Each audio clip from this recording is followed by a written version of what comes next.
gribētu sākumā pateikties par to, ko iespēju šeit šodien būt un uzstāties. Un manas prezentācijas tēma ir monetārā sistēma stacionāra stāvokļa ekonomikā. Tātad prezentācijas mums sadalīs 5 daļās. No sākuma neliels ievads par nepieciešamību mainīt patreizējo sistēmu, tad tālāk sakos 3 valodas sīkāka analīze un beigās kāda secinājuma. Tātad sākumā gribētu pieminēt šo slaveno grāmatu, kas ir iznāca pirms 40 gadiem, un taču šodien negribētu vērst uzmanību par šo pirmo pesimistiskāko secinājumu, bet vairāk pievērst uzmanību šim otrajam, kurā ir teiks, ka ir iespējams izveidot tādu sistēmu, kurā ekonomiskā un ekonomiskā stabilitāte būtu nodrošināta arī tālu nākotnē. Daudz ekonomiski uzskata, ka to ir iespējams panākt, vienkārši ieviešot jaunas, efektīvākas tehnoloģijas un lielāku uzsvaru liekot uz pakalpojumu nozarēm, tā atsaistot ekonomikas augsmi no resursu patēriņa. Šeit ir svarīgi izšķirt 2 veidu atsaistes. Pirmā ir relatīva atsaiste, kas notiek tad, ja samazinās enerģijas vai resursu intensitāti uz ekonomisko vienību. Tātad ir nepieciešams mazāks enerģijas vai resursu daudzums, lai saražotu katru latu ekonomikā. Savukārt absolūta atsaiste notiek, ja samazinās resursu kopējs patēriņš. Šajā attēlā var redzēt, ka pasaules ekonomika tiešām ir kļuvusi stipri efektīvāk pēdējo 30 gadu laikā, jo enerģijas resursu un CO2 intensitāte ir samazinājusies par aptuveni 30 līdz 35%. Taču, lai pasaules ekonomikas attīstība tiešām būtu ilgspējīga, tad resursu efektivitāte ir jāpieaug tikpat strauji, cik pasaules koproduktam. Šeit var redzēt, ka tas tā netuvu nav noticis, un enerģijas un resursu patēriņš ir pieaudzis par aptuveni 70%, savukārt CO2 emisija par aptuveni 60%. Šo paradoksu jau 19. gadsimta aprakstīja britu ekonomists Williams Stanleys Jevons, pētot ogļu patēriņu, secinot, ka efektīvāk resursu izmantošana noved palielināt to patēriņu, nevis otrādāk, jo samazinās izmaksas uz vienu ekonomisko enerģijas vienību. Tādēļ man krietni loģiskāk šķiet Hermana Deila izstrādātais koncepts par stacionāru stāvokļa ekonomiku, kur paredzētu uzturēt salīdzinoši stabilu ekonomikas apjomu un arī ilgspējīgu dabas resursu, enerģijas un citu preču patēriņu. Šajā ekonomikā būtu jāpārskata daudz ekonomikas darbības pamatprincipu un pilnīgi noteikti būtu jāpārskata monetārās sistēmas darbības pamatprincipu gan nacionālā līmenī, lai nodrošinātu tautsaimniecības apritē naudu, gan arī starptautiskā līmenī, lai nodrošinātu tirzniecību starp valstīm. Patreizējā monetārā sistēma šajā ekonomikā nevarētu pastāvēt, jo tās stabilitātei ir nepieciešama izaugsme. Tāpat patreizējā monetārā sistēma, kurā tiek lietotas nacionālās vai vienotās valūtas, nespēja vienlaicīgi pildīt visas naudas funkcijas teicami, jo pēc tam tā pastāv pretruna. Piemēram, ja valstī ir augsta inflācija, tad valsts valūta ir diezgan slikts vērtību uzkrāšanas līdzeklis, jo tās pirktspēja katru dienu pazeminās un iedzīvotāji cenšas ātrāk no šīs valūtas atbrīvoties vai no preču un pakalpojumu tirgu vai arī valūtas tirgu, kas tikai pastiprina inflāciju. Savukārt, ja valstī ir deflācija un cenu līmenis turpina pazemināties, tad aizvien vairāk šī valūta tiek izmantot kā uzkrāšanas līdzeklis. Tādējādi samazinās naudas daudzums apritē un arī kopējais pieprasījums, kas tikai pastiprina lejupslīdi un bezdarbu.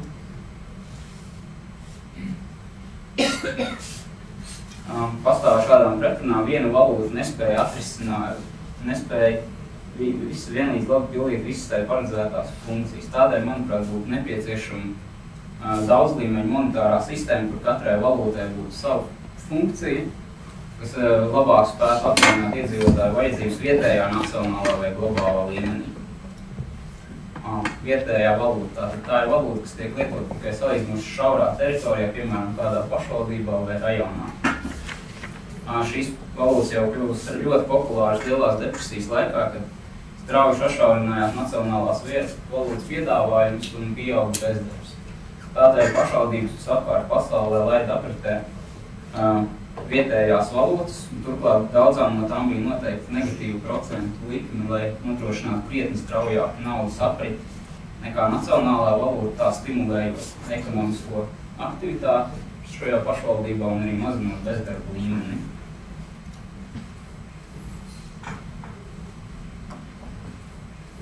Klasisks piemērs šo valūtu efektivitātei ir Floridas vietējā valūta, kas ir maza pilsēta Austrijā, un 30. gadu sākumā tajā dzīvo apmēram 4000 iedzīvotāji, no kuriem 30% bija bezdarbnieku. Tādēļ pilsētas mērs nolēma laist apritē vietējo valūtu, un tika nodrukāta 32,000 vietējās valūtas vienību, un ekvivalents daudzums nacionālās valūtas tika noguldīts vietējā bankā, tādējādi nodrošinoties segumu. Lai nodrošinātu strauju naudas apriti, tika noteikti negatīvu mēnešu procentu likme, tas nozīmē, ka pēc mēneša šī naudas vienība zaudē procentu no vērtības, kā arī tika noteikta daļa no vērtības, ko varēja konvertēt uz nacionālo valūtu. Tā kā šo valūtu apstiprināja gan, kā maiņas līdzekļu apstiprināja gan uzņēmumi, gan iedzīvotāji, tas atļauj pašvaldībai finansēt ceļu, tiltu un citu infrastruktūras objektu izveidi un atjaunošanu. Viss palīdzēja pašvaldībai šo izskaust bezdarba līmeni, taču 33. gada beigās Austrijas centrālā banka aizliedz izmantot šo valūtu un bezdarbs atkal sāk pieaugt. Tātad vietējās valūtas galvenais mērķis ir nodrošināt pilnīgāku pašvaldības ražošanas resursu izmantošanu, īpašu uzsvaru liekot uz darba resursiem. Tāpat šāda valūta sekmē pašvaldības ekonomisko stabilitāti, jo tā vairs nav tik ļoti atkarīga no nacionālās valūtas piedāvājuma, kā arī ekonomika kļūst neatkarīgāk, jo kadai krietni vairāk orientēta uz vietējo resursu izmantošanu. Un vietējās valūtas primārā funkcija ir būt par maiņas līdzekli. Negatīvu procentu likmi, lai nodrošinātu naudas apriti pašvaldībā. Nacionālā valūta. Tātad galvenais nosacījums šai valūtai būtu, lai naudas piedāvājumu varētu veidot tikai centrālā banka. Visticamāk, tas nozīmētu pārēju uz 100% obligāto rezervu normu, lai komercbankas vairs nespētu radīt naudu kredītu veidā. Tas dot iespēju centrālajai bankai tieši kontrolēt naudas piedāvājumu, kas ir daudz efektīvāks par netiešu kontroli ar procentu likmēm. Labs piemērs tam ir Japānas ekonomika. 80. gados Japānā notika strauja ekonomikas izaugsme, kas galvenokārt bija balstīta uz spekulatīvu aktīvu cenu pieaugumu. Bet 80. gadu beigās centrālā banka strauji paaugstināja procentu likmi, lai mazinātu augošo inflāciju un novērstu ekonomikas pārkaršanu. Pēc tam sekoja gandrīz 2 desmitgadus ar ļoti zemu vai pat negatīvu ekonomikas augsmi, neskatoties to, ka reālās procentu likmes bija tuvu nulē. Šo zemu ekonomikas augsmi var skaidrot ar to, ka ar zemu naudas piedāvājumu pieaugumu, kas galvenokārt bija tādēļ, ka komercbankas, lai sektu zaudējumus, krietni samazināja kreditēšanu, kā arī uzņēmumu un iedzīvotāju parādu dēļ. Arī pieprasījums pēc šiem kredītiem nebija pārāk liels. Tātad, pārējot uz pilnu rezervu sistēmu, ekonomika kļūtu daudz stabilāk, jo banku sektors vairs nevarētu tik ļoti pastiprināt ekonomiskos ciklus, tāpat būtu zemāks parādu līmenis, kā arī stabilākas aktīvu cenas.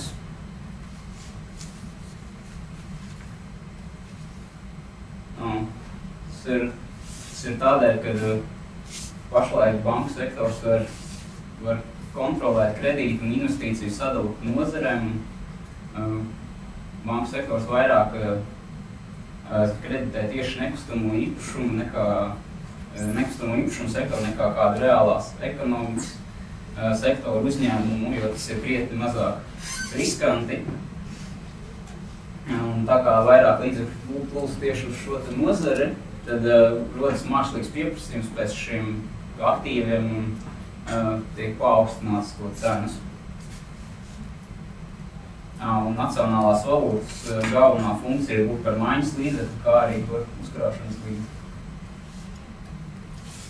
Iespējams svarīgākais uzdevums, lai izveidot ilgspējīgu monetāro sistēma ir jauna globālā valūta.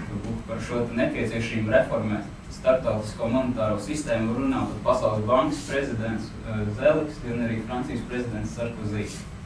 Pirms pievērsties priekšlikumiem par jaunu globālo valūtu, gribētu atgriezties vēl 44. gada Bretton Woods konferencē un īpašu vērību pievērst Johna Maynard Keynes priekšlikumam par valūtu bankoru. Tā būtu virsnacionāla valūta, kuru izmanto tikai starptautiskajā tirzniecībā un kuru emitētu tikai starptautiski banka International Clearing Union. Tajā tiktu noteikti fiksēts kurss pret nacionālajām valūtām un tā kalpot arī kā tirzniecības bilances mērs. Šāda sistēma mudinātu valstis veidot līdzsvarotas maksājuma bilances, jo starptautiskā banka varētu veikt pasākumus gan pret valstīm ar tirzniecības pārpalikumu, gan ar deficītu. Piemēram, ja valstī būtu tirzniecības bilances pārpalikums, tad starptautiskā banka ieturētu kādu procentu no šīs bankoru naudas plūsmas un ievietot to rezerves fondā. Savukārt valstīm ar deficītu tiktu devalvēts nacionālās valūtas kurss, lai padarītu tās eksportu lētāk, bet importu dārgāk. Manuprāt, šī sistēma nodrošinātu daudz lielāku līdzsvaru starptautiskajā tirzniecībā un nenodrošinātu tādas apstākļus, ka vienas valsts var ilgstoši uzturēt starptautiskas tirzniecības bilances pārpalikums, jo citām tas nozīmē deficītu. Kāda varētu izskatīties 21. gadsimta valūta? Starp valstīm joprojām valda liela nevienlīdzība starptautiskajā tirzniecībā, taču atšķirībā no 20. gadsimta vidus ekonomiskajām problēmām, ka pievienojušās arī ekoloģiskās. Tādēļ būtu vērts apsvērt tādu valūtu, kas būtu piesaistīta CO2 emisijām, jo tas neapšaubām būs viens no cilvēks galvenajiem uzdevumiem 21. gadsimtā, lai novērstu nopietnas klimata pārmaiņas. Šāda sistēma darbotos aptuveni šādi.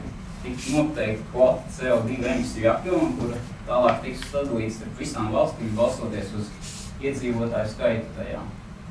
Kāda starptautiska organizācija, piemēram, Starptautiskais valūtas fonds, izsniegt emisijas tiesības un arī šo jauno valūtu. Tāpat tiktu izveidots CO2 emisiju tirgus, kur varētu tirgoties ar šīm emisijas tiesībām un varētu norēķināties tikai ar šo jauno valūtu. Arī visi importa un eksporta darījumi notiktu tikai šajā globālajā valūtā. Un sistēma pati tiektos uz līdzsvaru, jo, piemēram, ja valsts gribētu uzturēt tirzniecības bilances pārpalikumu, tas nozīmē, ka viņi saņemtu krietni vairāk šos EPU, un tā kā vairāk EPU tiktu mainīts pret nacionālo valūtu, un pieaugtu pieprasījums pēc nacionālās valūtas un paaugstinātos tās kurses tādējādi padarot tās eksportu dārgāk, tad importu lētāk. Šīs valūtas primārās funkcijas būtu to izmantot par maiņas līdzekļu starptautiskajā tirzniecībā, kā arī par uzskaits līdzekļus.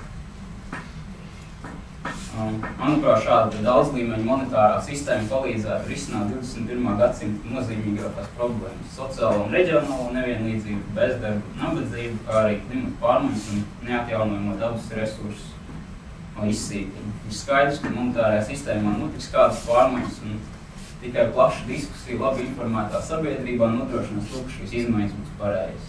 Paldies par uzmanību. Paldies!